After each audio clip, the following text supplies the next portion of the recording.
Hello students, now in this video class we are going to discuss about 12th standard computer science chapter 5 Python variables and operators. The previous class we discussed about the introduction about this lesson and then key features of Python, programming in Python. Now in this video lesson we are going to discuss about input and output functions used in Python programming language. That is chapter 5 part 3 video. So input and output functions. These functions are used to get input from the user as well as it show the output on the monitor. Okay. Now you can see which function is used for getting input and which function is used for display output on the monitor and the syntax and how to write these instructions. Okay. Okay. Now first we discuss about input function. Okay. A program needs to interact with the user to accomplish the desired task. This can be achieved using input-output functions. Okay. So why we need this input and output functions? If we want to interact with the user, that is if you want to communicate with your user, then we must need a input and output functions. Okay. In Python, the input function helps to enter data at runtime. Okay. If you want to give the input at runtime, we know what is meant by input. The information given by the user is known as the input. Okay. And then the information get from the computer is known as the output. Okay. So in Python programming language, the function input. Okay. Which function is used? The function input is used to enter data at runtime by the user. And the output function print, the output function name is print, is used to display the result of the program on the screen after the execution. Okay. So first we understand the input and output functions are required to communicate with the user. Through this input function we can get input at runtime from the user. And then through this output function, which one is the output function? Print. So through this print function you can able to display the result on the monitor. Okay. Now you can see the print function. In Python, the print function is used to display result on the screen. Okay. Why we need this print function? It is used to display result on the screen. The syntax for print is as follows. Now you can see the syntax. We already know what is meant by syntax. The set of rules used to write a program code is known as the syntax. Okay. Now you can see about syntax for the print function. There are 4 different ways we can able to write a print function. First one is print. Within double quotes, you write string to be displayed as output. That is, we just write a message alone. Okay, if you want to display the message, then we can use a print function. Within parenthesis, you just write within double quotes. What is the message you want to display? That message can be written within double quotes. Okay, so string is nothing but collection of characters or sequence of characters is known as a string. Okay. Strings means collection of characters or sequence of character is known as a string. Okay, we just write a message. What you want to display, that message alone you have to write and enclosed by double quotes within parenthesis. Okay. And then if we want to show the values alone, then we can use this type of statement. Print within bracket, you just specify the variable name. This statement is used to display the values. If you want to show the message as well as value, then we can use this type of print statement. That is print within parenthesis, within double quotes you have to write string to be displayed as output. Okay. If for example the value of A is comma A. If you are giving like this means the message as well as the value of the variable is also displayed. Okay. So print string to be displayed as output comma variable. Here within double quotes the message as it is printed and then this variable, the value stored on this variable will be displayed on the screen. Okay. And then print string 1 within double quotes. Now if we want to show more than one message as well as variable, then we can use this print statement. Print string 1 comma variable comma string 2 comma variable comma string 3 etc. We can write any number of strings and their values. Okay. If we want to use more than one variables, then we can use a comma as separator. Now you can see the examples of this print statement. So see this example, print welcome to Python programming. In this example, we are printing only the message welcome to Python programming. This is your interactive mode. How we can identify the interactive mode with a Python command prompt. Okay. So see this 3 greater than symbol is used to show the Python prompt, interactive prompt mode. Okay. So you just type the command print within double quotes. We just write welcome to Python programming. After pressing the enter key, we get the output welcome to Python programming. Okay. And then next, if we want to do some calculation, then we just enter the values directly. X equal to 5, y equal to 6, z equal to x plus y. Just add these two numbers and save to store into z. Okay. Now see this statement print of z. Now this is the example for second type, that is print variable name. Here the variable name is z. Now it show the value stored in this variable. Okay. So print z. What is the value stored in z? 5 plus 6. That is 11 will be stored in this z. Okay. That 11 will be displayed as the output. Next example shows message as well as the variable. Print the sum equal to comma z. Here the sum is a message. The sum equal to as it is displayed in the output screen. And then it shows the values stored in this variable z. What is the value stored? 11. 11 is also displayed. Okay. And then one more example is it shows more than one message as well as variable values. Okay. So print the sum of, this is the message. How we can say this is the message? We just enclosed within double quotes. Okay. Comma x. X is the variable name. Okay. Comma within double quotes again you specify and comma y comma within double quotes is comma z. Okay.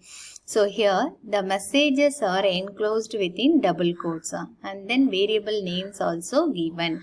Comma is used for separator. Okay. So the sum of x. So what is the value for x? The value of x is 5. Okay. And 6. The value for y is 6. Okay. So the instead of displaying y, here it will display the message. Here it display the value 6. Okay. Is it clear? So now I will show that page.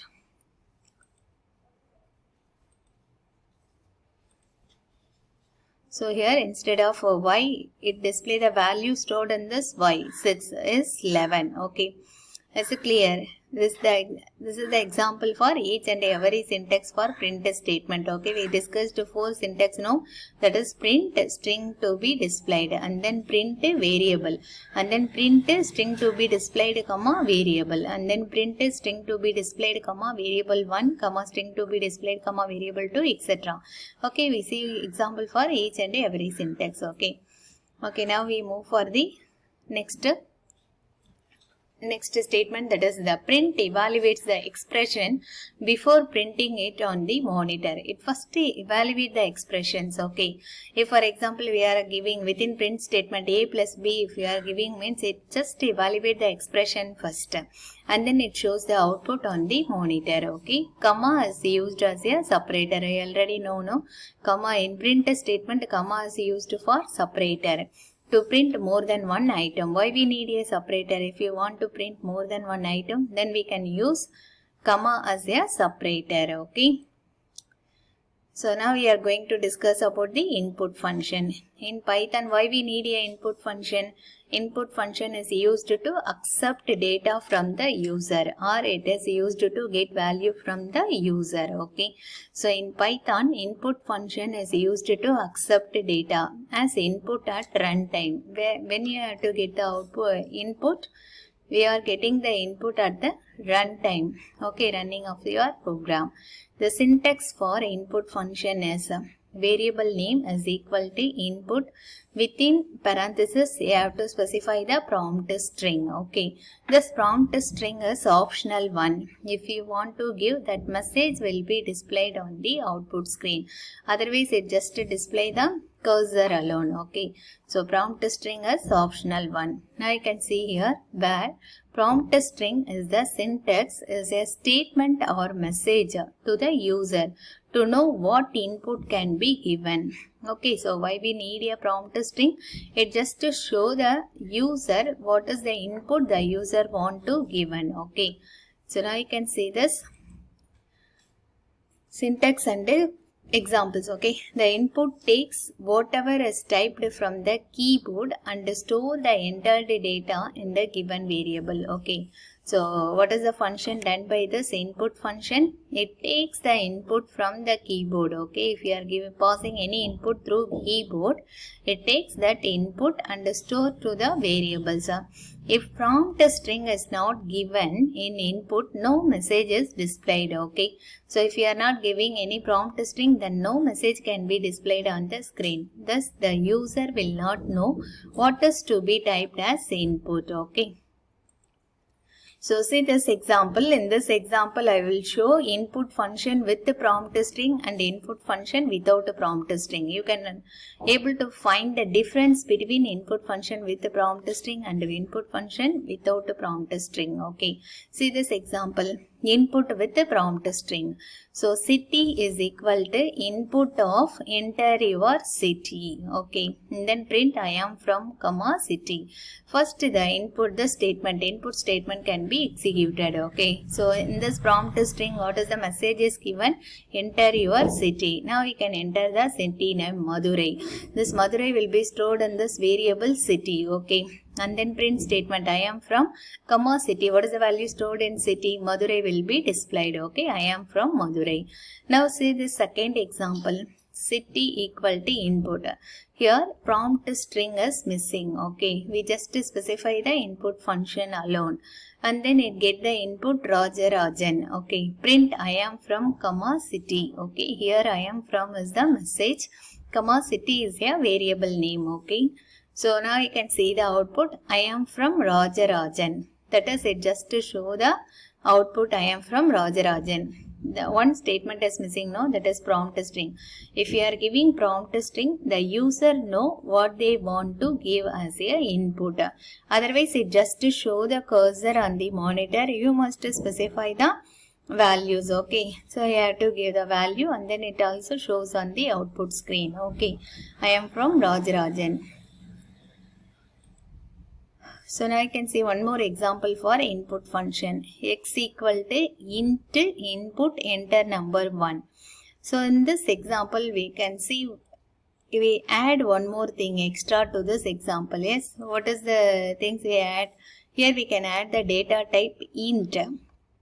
So why we are specifying the data type int in this place means it is used to convert your input into integer format.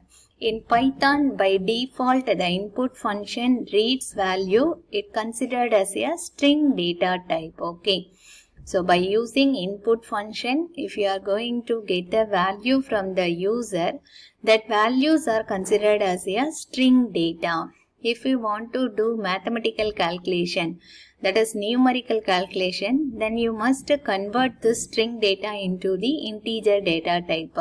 For that we are using the int data type. Okay, so here int is one of the function is used to convert your string data into integer data. Okay, we already know what is meant by integer data. The numbers, the whole numbers are represented by integer data. Okay, x equal to int, within parenthesis you have to specify the input function. Okay, so now you can see this.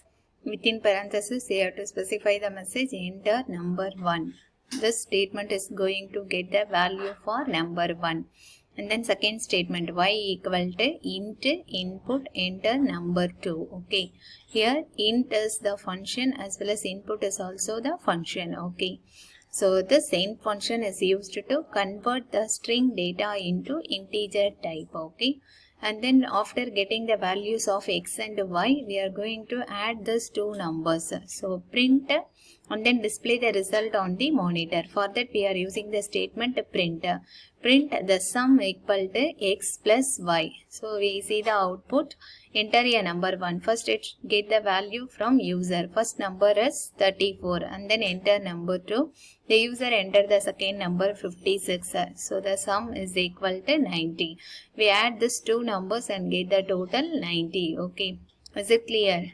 So this is the way you can calculate the numeric data. Okay, we just use int function for converting the string data into the integer type. Okay, students, in the next class we discuss about the next topic.